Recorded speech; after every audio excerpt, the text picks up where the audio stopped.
কিন্তু সুদকে আমি এভাবে বুঝতে পারিনি। একদিন বলছে যে সুদে টাকা কমে যায় কেন? আল্লাহ বলছেন সুদে টাকা কমে যায়, নবী বলছেন সুদ খেলে মানুষ নিঃস্ব হয়।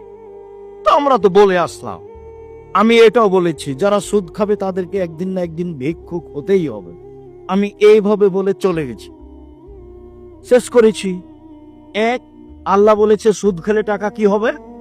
কমে যাবে। আর আল্লাহ নবী বলেছেন সুদ খেলে মানুষ কি হবে? নিঃস্ব হয়ে যাবে।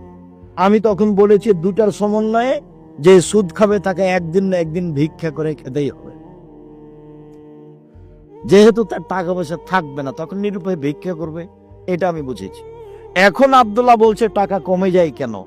কেন?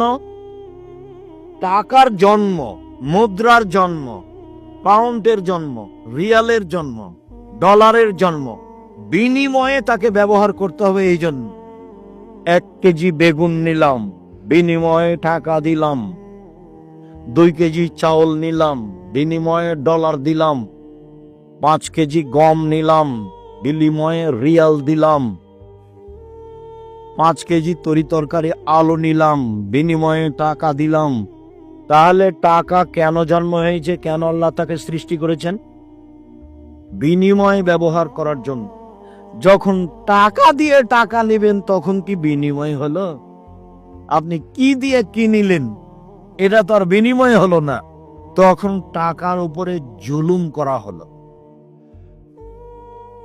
সভাপতি সাহেবকে এখানে বসতে দিয়েছেন, মুরব্বী মানুষ, যদি এখন বলেন নিচে বসেন, তো উনি তো ভাববেন ইন্না লিল্লাহ, এরা তো আমাকে অপমান করলো।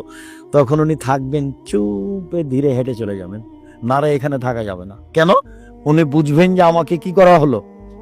ছোট করা হলো, খাটো করা হলো।